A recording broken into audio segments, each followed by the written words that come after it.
His fingers curled tighter around the rusted ribbon as the man in the $1,000 suit smirked. "I'll give you 10,000 cash.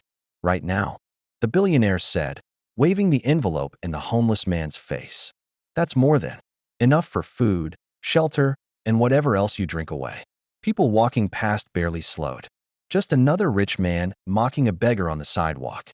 But to John, the small bronze medal clenched in his palm wasn't for sale. It never would be that he didn't answer. His silence only made the moment heavier. The billionaire scoffed. "It's just a piece of metal. You live in filth, and you won't even take help." John didn't flinch.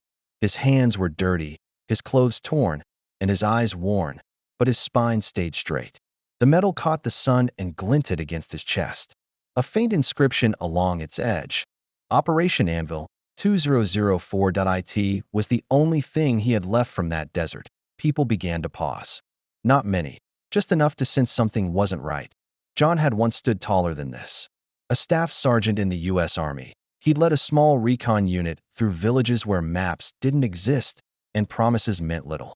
He'd carried wounded men on his back through machine gun fire, treated injuries with torn sleeves, and watched the sky swallow medevacs that never returned.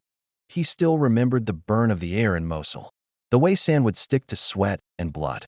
He remembered the laughter of his brothers in arms after each mission, the taste of dust-filled rations, and the night Corporal Henry bled out in his lap, whispering for his wife, his voice barely louder than the wind. John returned with a limp and an honorable discharge. But medals didn't pay rent. After the VA backlog swallowed his paperwork and his savings dried up, he ended up here, on this same corner, 3 blocks from a courthouse and 10 miles from his old base. No one looked him in the eye anymore.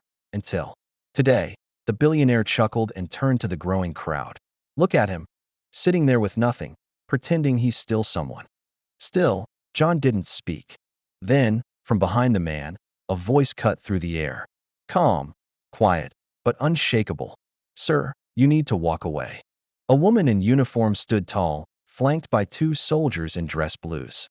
Her name tag read Major Simmons. She didn't raise her voice. She didn't need to. The ribbons on her chest said enough. The billionaire laughed nervously. "I'm just offering help." He won't even talk. She stepped forward. "That man saved my father's life. Operation Anvil. He carried him through enemy fire when everyone else had fallen. I grew up calling him Uncle John. He's a hero. He doesn't need your money." The crowd hushed. She turned to John, kneeling. "We've been looking for you. The army wants to honor you. You deserve more than this street." John finally opened his hand. The metal shimmered in the sunlight, worn, scratched, but untarnished. Just like him. Then the billionaire did something no one expected. His knees buckled. He dropped the envelope and stepped back, ashamed. I didn't know," he whispered, voice thin. "I didn't see." John's voice finally came, rough like gravel but steady. "You never looked." That line spread online within hours. "You never looked. He doesn't need your money. He carries more honor than your wallet ever will." Some medals don't shine anymore, but they still carry the weight of lives. The next morning, the city council passed a motion. That street corner would be renamed Sergeant John Ellis Square. They never found out who paid for the small apartment 2 blocks away that John moved into the next week.